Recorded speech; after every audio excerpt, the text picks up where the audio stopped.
ভেঙে ফেলো সব মাজার, সব ভেঙে মাটির সাথে গুড়িয়ে দাও। কবরের সাথে ইসলামের কোনো সম্পর্ক নাই, কবরের সাথে ইসলামের কোনো সম্পর্ক নাই, উঁচা মাজারের সাথে ইসলামের কোনো সম্পর্ক নাই। শাহজালালের মাজার, শাহপরানের মাজার, শাহ মাকদুমের মাজার, গোলাপ শাহর মাজার, সমস্ত মাজার ভেঙ্গে চৌচির করে দিতে হবে।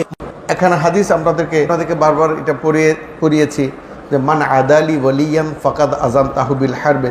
বুখারী শরীফের এই হাদিসখানা বিশাল হাদিস। এখানে আমরা যতই কিছু করি না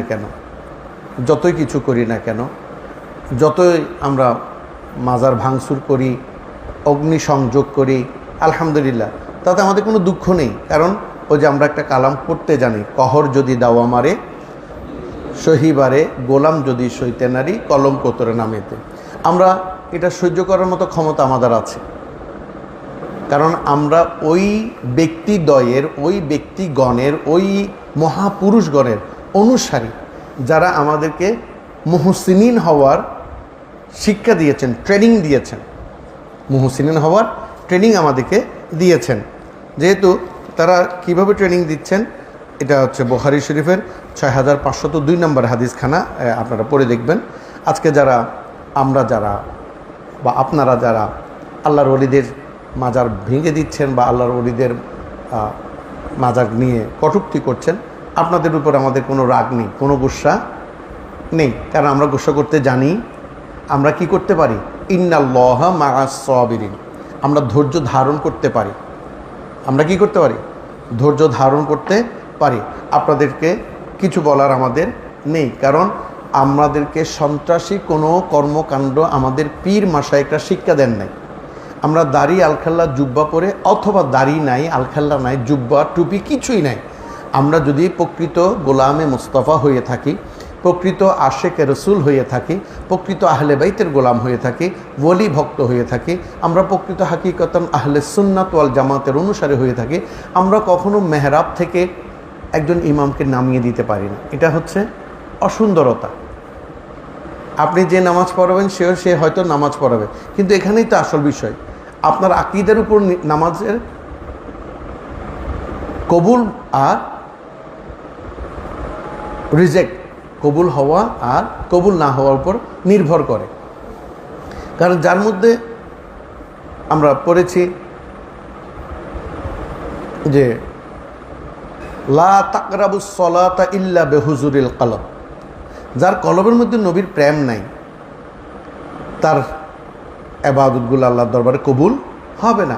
এখন কেউ যদি নবী মুস্তাফা সাল্লাল্লাহু আলাইহি ওয়াসাল্লামের শানে বেয়াদবি করার পর তিনি নামাজ পড়ান, তাহলে এমন ব্যক্তির নামাজ তো আল্লাহর দরবারে কবুল হবেই না। আহলে সুন্নাত ওয়াল জামাতের নিয়ম হচ্ছে বা আকীদা হচ্ছে যে নবী ছাড়া কোনো উপায়, নামাজ বলুন, রোজা বলুন, হজ বলুন, জাকাত বলুন, প্রত্যেকটা ক্ষেত্রে নবীর প্রেমটাকে মনের মধ্যে জাগ্রত করতে হবে। এটা হচ্ছে প্রথম আকীদা। আকীদার মধ্যে সর্বশ্রেষ্ঠ আকীদা হচ্ছে প্রতিটা মুহূর্ত আমার নবীর দরুদের উপর আমাদেরকে নির্ভর করে চলতে হবে।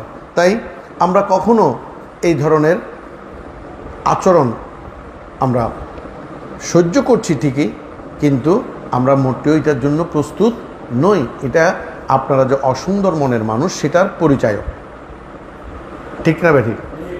আপনারা যে অসুন্দর মনের পরিচায়ক সেটাই আপনারা প্রমাণ করে দিলেন যে আপনারা একজন আলেম যিনি নামাজ পড়াচ্ছেন এমন ব্যক্তিকে আপনারা নামিয়ে দিয়েছেন, জোরপূর্বক মসজিদে যে অসুন্দর কর্মকাণ্ড করেছেন, আল্লাহর ঘরে করেছেন। এটা আমি জানি না, হয়তো আপনারা আমার উপর রাগ করতে, আমি কারো বিরুদ্ধে বলছি না, বললাম তো আপনাদের উপর আমাদের কোনো গোসা নেই, কিন্তু এটা আমাদেরকে স্মরণ করিয়ে দিচ্ছে যেভাবে ইয়াজিদ যেভাবে মসজিদে নববীর মধ্যে ঘোড়া বেঁধেছিল, যেভাবে খানায়ে কাবায় আগুন দিয়েছিল, কারণ তারাই একমাত্র পারে যে মসজিদের মধ্যে আল্লাহর ঘরে কি করতে, আগুন লাগাইতে, তারাই পারে আল্লাহর ঘরের মধ্যে ধ্বংসস্তূপের পরিণত করতে। তাই আমরা সেদিকে যাচ্ছি না, কিন্তু আমরা জেনেছি, আমরা এমন ব্যক্তিদের অনুসরণ করি, এমন ব্যক্তিদেরকে আমরা বুকে স্থান দিয়েছি, যাদেরকে আমরা মাথার তাজ বানিয়েছি। তাদের সম্পর্কে আল্লাহ বলছেন, মানে আদালি ওয়ালিয়ান ফাকাদ আযানতাহু বিল হারবে ওয়ামা তাকাররাবা ইলাইয়া আবদি বিশাইইন আহাব্বা ইলাইয়া মিম্মা আফতারাফতু আলাইহি ওয়ামা ইয়াজালু আবদি ইয়াতাকাররাবু ইলাইয়া বিন নওয়াফিল ইলা আখির। অনেক লম্বা হাদিসখানা। এখানে আল্লাহ রাব্বুল ইজ্জত হাদিসে কুদসির মাধ্যমে, এটা সহিহুল বুখারীর 6502 নম্বর হাদিস, মনে থাকবে তো? 6502 নম্বর হাদিসের মধ্যে আল্লাহ রসুলের মাধ্যমে আমাদেরকে জানিয়ে দিচ্ছেন যে যারা আমার বলির সাথে দুশমনি করে, বেয়াদবি করে, যেখানে নবীর সাথে মানুষ বেয়াদবি করছে, আর সেখানে তো অলির সাথে কিছুই কোনো ব্যাপারই না, ঠিক না বাটি?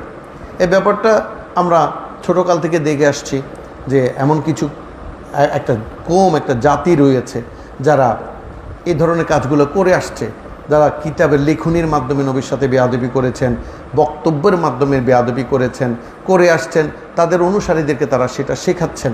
কিন্তু আমরা যেটা শিখেছি সেটা হচ্ছে যে আল্লাহ বলছেন আমার কতিপয় ওলি রয়েছেন। আল্লাহ কোরআনুল মজিদের মধ্যে ঘোষণা করছেন বিসমিল্লাহির রহমানির রহিম, আলা ইন্না আউলিয়া আল্লাহি লা খাউফুন আলাইহিম ওয়ালা হুম ইয়াহজানুন, যে এখানে আমি তারা পেরেশানি হবে না, চিন্তিত হবে না সেটা বলছি না, যে এখানে তিনি আউলিয়া বলে এটা জমার সিগা ব্যবহার করেছেন। আমার কতিপয় আউলিয়া আল্লাহ রয়েছেন, যে আমার কিছু বন্ধু রয়েছেন, আমার কিছু মাহবুব বান্দা রয়েছেন, আমার কিছু পছন্দনীয় মানুষ রয়েছেন। এই কথাটা আপনি আবার মেশকাত শরীফেও পাবেন। মেশকাত শরীফের 10ম খণ্ড বা 11তম খণ্ডের মধ্যে বাবু শাম ওয়াল ইয়ামেন, বাবু শাম ওয়াল ইয়ামেনের মধ্যে আমি আপনাদেরকে এটা পড়িয়েছি, আগে পড়িয়েছি। ওখানে আপনি পাবেন যে হযরত আলী কারামাল্লাহু ওয়াজহুকে সাহাবা ইকরাম বললেন আপনি শাম বা সিরিয়ার জন্য বদদোয়া করুন, অভিসম্পাত করুন।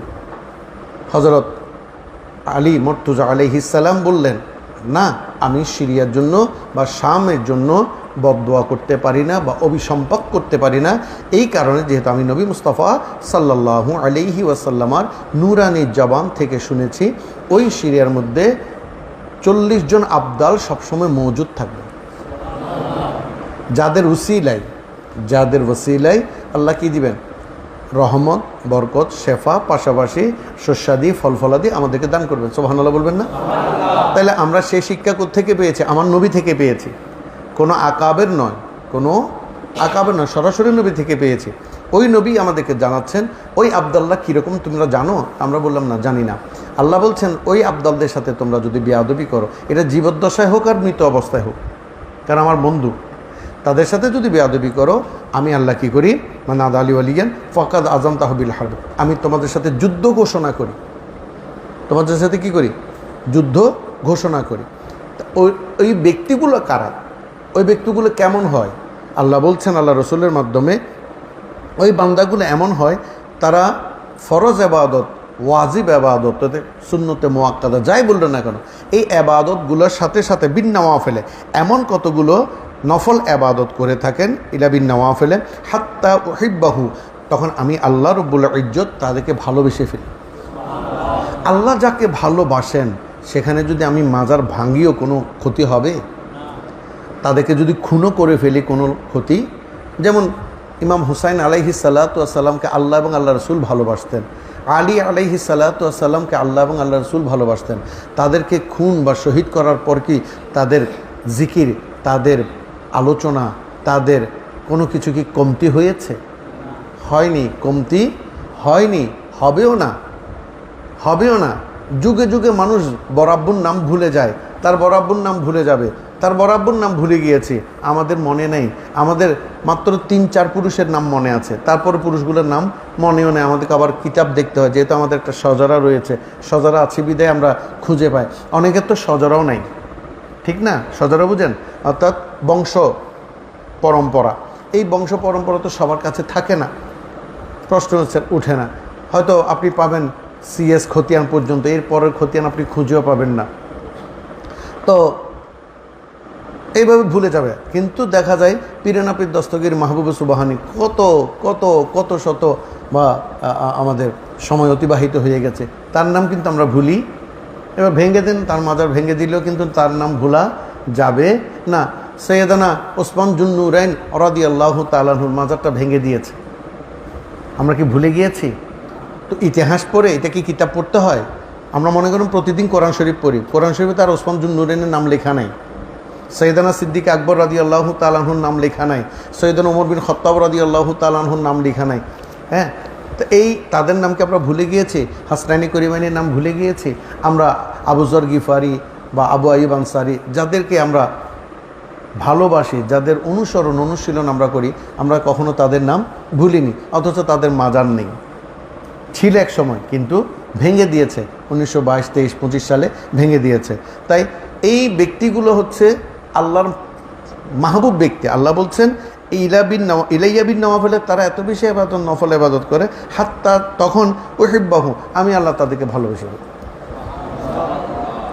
যখন তাদেরকে ভালোবেসে ফেলি, ফাইদা আহবাবতুহু, আমি যখন তাদেরকে ভালোবেসে ফেলি, কুনতু সামাহু আল্লাযী ইয়াসমাউ বিহি, তাদের কানটা আমার কান হয়ে যায়, যা দ্বারা আমি শুনি, যা দ্বারা আমি শুনি। আজ আপনারা হয়তো জানি না কেন এমনটি করছেন, কিন্তু হাদিস যদি আপনি পড়ে থাকেন, সত্যি যদি আপনি আলেম হয়ে থাকেন, দ্বীনি আলম যদি আপনি অর্জন করে আপনার জুব্বা পরে আগুন লাগাতে পারেন, আমি আপনাদেরকে এই প্রশ্ন করব, এই হাদিসকে আপনি পড়েননি? তাদের কান যদি আল্লাহর কান হয়ে যায়, তার দেহ পৌঁছে গেলেও তো কানটা পৌঁছবে না, কানটা তো আর পৌঁছার সুযোগ নেই, কারণ ওই কান দিয়ে আল্লাহ শুনেছেন, সেই কানটা আল্লাহর কান বলেছেন। সুবহানাল্লাহ। সামান্য আল্লাহর ঘর বলাতে সেই ঘরটাকে আমরা কত সম্মান করছি, ঠিক না বেটি? আল্লাহ তো সেখানে কখনো ছিলেন? কোনো কিতাবে কি লেখা আছে? থাকলে একটু আমাদেরকে দেখেন, আমরা শিখি। আল্লাহ সেখানে কাতা কম্বল নিয়ে, বালিশ নিয়ে ঘুমিয়েছেন, অথবা পাটি বিছিয়ে ঘুমিয়েছেন, অথবা ওই দরজা দিয়ে আল্লাহ ঢুকেছেন। আল্লাহ চাইলে পারেন, অবশ্যই পারেন, কেন পারবেন না? আল্লাহ ছোট থেকে বৃহত্তর প্রত্যেকটা স্থানে থাকতে পারেন, অস্বাভাবিক কিছু না। কিন্তু উনি যে ওই ঘরে ছিলেন, আওয়ালে বেবক্কাতিন মুবারাকান, এই ঘরের মধ্যে, মক্কা ঘরের মধ্যে ছিলেন, এমন কোনো ইতিহাস ঘটনা কি আপনাদের জানা আছে? কোনো আলেম আলোচনা করেছেন? এটা ওয়াহাবি বলুন, ভান্ডারি বলুন, সুন্নি বলুন, হ্যাঁ, কেউ করেনি। তাইলে এখন প্রশ্নটা হচ্ছে, ওই ঘরটাতে শুধু আল্লাহ ছিলেন বলাতে এত সম্মান, এত ইজ্জত আমরা করি, এই ঘরটাতে যাওয়ার জন্য মানুষ পাগল পাড়া। আল্লাহ যদি আমাকে তৌফিক দিত, আল্লাহ যদি আমার একবার হজ নসিব করতো, ঠিক না বা ঠিক? তাহলে দেখুন, যেখানে আল্লাহ ছিলেনই না, শুধু আল্লাহর ঘর বলাতে লক্ষ লক্ষ কোটি কোটি বছর আজকে আমরা সেখানে তওয়াফ করছি, সেদিকে তাকিয়ে আমরা মুসলমানরা নামাজ পড়ছি, তমাম নবী আম্বিয়া আলাইহিস সালাম সেটাকে সম্মান করেছেন। আর যেখানে আল্লাহ বলছেন তার কান আমার কান হয়ে যায়, তাকে কতটুকু সম্মান করা প্রয়োজন, সেই জ্ঞানটা আমরা কার কাছ থেকে শিখেছি? আমাদের মুর্শিদ থেকে। সুবহানাল্লাহ বলবেন না? তাই তো আল্লাহ বলছেন, ওই মুর্শিদগুলা তোমরা তাদেরকে মুর্শিদ হিসেবে পাবে যারা আমার এবং আমার নবীর কথা মোতাবেক চলবে, আর যারা আমি এবং আমার নবীর কথা বিচ্যুত হবে, তোমরা কোনো মুর্শিদও পাবে না। সূরা কাহাফের মধ্যে রয়েছে, তোমাদের জন্য কোনো পথ প্রদর্শক নেই। তাইলে আল্লাযী ইউবসিরু বিহি ওয়া বাসারাহু আল্লাযী ইউবসিরু বিহি, আল্লাহ রাসূল সাল্লাল্লাহু আলাইহি ওয়াসাল্লাম এখানে বলছেন যে সে কি করে? ওয়া বাসারাহু, তার চোখ, তার কি চোখ কি হয়ে যায়? আল্লাযী ইয়াবসুরু বিহি, আমার চোখ হয়ে যায়, যা দ্বারা আমি দেখি। তার চোখটা আল্লাহ চোখ হয়ে যায়। আবার বলছি, আল্লাহর ঘর বলাতে যদি সম্মান করা হয়, তাহলে আল্লাহর চোখ, আল্লাহর কানকেও সম্মান করতে হবে। আর কি বলেন? ওয়াদাহুল্লাতি ইয়াবতাসু বিহা ইয়াবতিসু বিহা ওয়া রিজলাহু আল্লাতি ইয়ামশি বিহা। আবার বলছেন যে তার কান আমার কান হয়ে যায়, তার চোখ আমার চোখ হয়ে যায়, পাশাপাশি তার হাতখানা আমি আল্লাহর হাত হয়ে যায়। তার হাতটা কি হয়ে যায়? আমার হাত হয়ে যায়, যা দ্বারা আমি ধরি। সুবহানাল্লাহ বিহামদিহি। যারা নবীকে নবীর মতো জেনেছেন, মানার মতো মেনেছেন, চেনার মতো চেনেছেন, বুঝার মতো বুঝেছেন, অনুসরণ করার মতো অনুসরণ করেছেন, অনুশীলন করার মতো অনুশীলন করেছেন, তাদের জীবন আদর্শ এমনই হয়ে গেছে। আপনিও হতে